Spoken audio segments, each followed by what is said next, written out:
Vogliamo cambiare, sì o no? Sì, no, ma io sto parlando dei presenti, stiamo parlando per gli assenti, che ce ne sono parecchi. Tu hai completamente ragione, purtroppo questa è la realtà e tantissime persone, anche molte, non sto parlando di voi in generale, moltissime persone che vengono alle nostre conferenze, anche di quelle che sono state a Rimini, vengono, magari si vedono tutte le conferenze, capiscono quel che capiscono, poi finisce le conferenze e non li vedi più. Qui sta in noi. Adesso vorrei sperare che l'affluenza non altissima di questa sera sia dovuta anche ai motivi politici di campo, le elezioni comunali.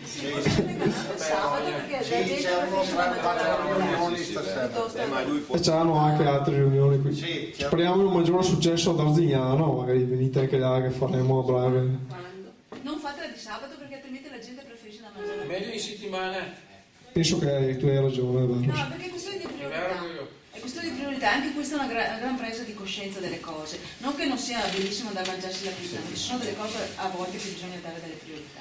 Sì, potrei rispondere con delle cose che ha detto Paolo Banner relativamente a cosa eravamo noi ai tempi in cui i nostri nonni hanno lottato per cacciare gli invasori nella seconda guerra mondiale, dove materialmente c'hanno i ragazzini di 17-18 anni che sono stati disposti a correre rischi immensi per lottare per la democrazia, e fare confronto su come siamo ridotti noi, ma anche questo è tutto un piano, perché parte da un'idea economica che è quella di economisti come Walter Lippmann negli anni 20, che proprio il piano di queste persone qua era quello di, scusi il termine, rincoglionire la gente con i modelli commerciali, con i modelli di consumo, e noi a questo siamo ridotti. Abbiamo troppa paura di perdere il telefonino piuttosto che la macchina, piuttosto che la seratina tranquilla a casa finito il lavoro, e non siamo più capaci di ribellarci, e questo è quello che ci hanno fatto.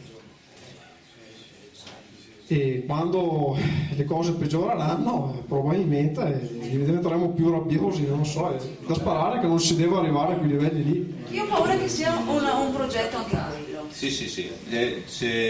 Noi non ne abbiamo parlato. Ma esiste anche l'esercito europeo. Esatto, io lo so perfettamente per quello che è a sede a Vicenza. Lo so perfettamente. E le sue sedi non possono essere soggetto di indagini, addirittura neanche le sue azioni, neanche quando fanno azioni di polizia per dirigere il traffico o per dirimere una manifestazione. Possono sparare addosso al tuo figlio e possono farla franca tranquillamente. Sono state ricostruite le SS.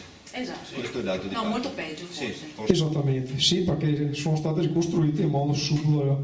Almeno i nazisti avevano la dignità di dirti ti voglio spaccare i cosiddetti. Questi qua lo fanno nascondendosi dietro a pace, armonia, integrazione, bla bla bla, e prendendoci per i fondelli, insomma. Mi fai dire due cose. Posso?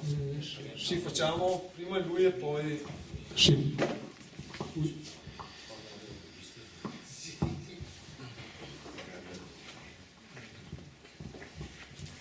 Prego.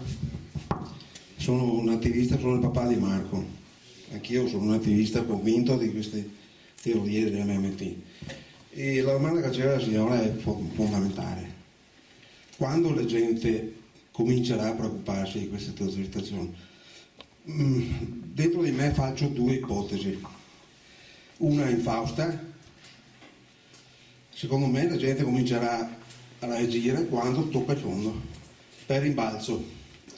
È una cosa che succede non solamente in campo economico, ma in fatto sociale, in tutti i rapporti. Quando la gente veramente non trova più gli appigli per vivere, materialmente per vivere, reagisce. Ho un'altra speranza, che tutto questo meccanismo che si è costruito può offrire il fianco a delle situazioni di rottura. Semplicemente basta che uno Stato si stacchi. E abbiamo stati che sono al limite delle necessità vitali per staccarsi. La Grecia, Cipro è un discorso un po' particolare. Quando io sento la signora greca che esce dalla farmacia un farmaco antitumorale 800 euro e deve pagarselo, lì siamo ai limiti di rottura socialmente. Quindi se questo Stato, non so se sarà la Grecia, si rompe, il giocattolino che ci ha costruito sulla gobba salta. Ecco, speriamo che sia vera questa seconda ipotesi, perché se il popolo reagisce per disperazione, e vediamo già in Europa ci sono dei sintomi di fuori controllo, gruppi fuori controllo, succede qualcosa di grave.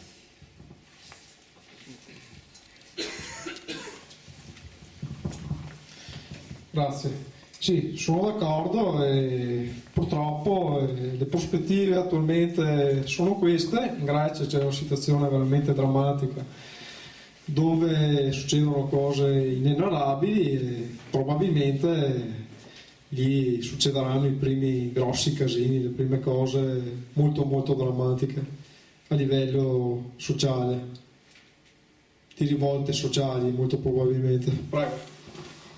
Volevo aggiungere un paio di cose.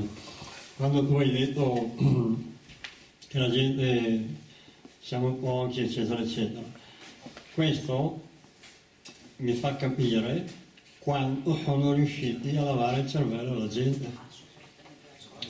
E le rivoluzioni... Sì, io però il 90% della colpa la do a chi dà l'informazione, perché se tu ti dai un'informazione falsa, programmata, e io sono convinto, io quando ho votato qualcuno ero convinto che faceva il mio interesse, poi ho scoperto che mi ha sfasciato. Quindi ho avuto delle informazioni che mi hanno detto: se mi dici che questo cibo fa bene io lo mangio, poi mi accorgo che è il contrario, perché così vuol dire, cioè, faccio un esempio.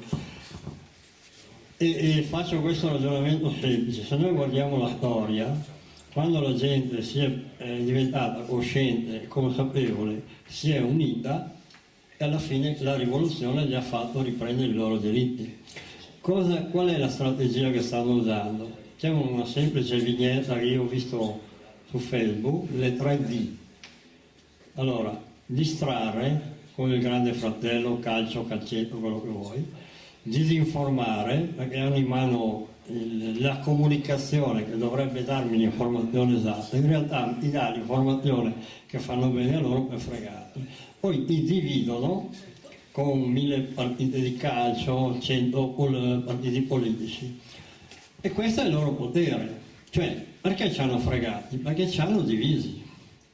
Nel momento che riusciamo a ricompattarsi, diventiamo invincibili. Perché alla fine sono un centinaio di persone al mondo che comandano tutto.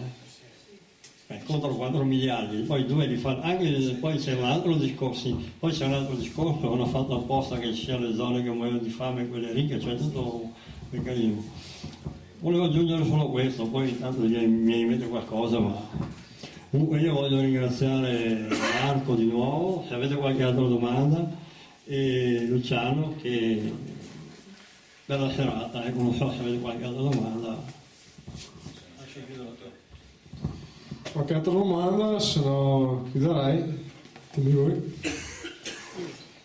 Posto. Ho finito.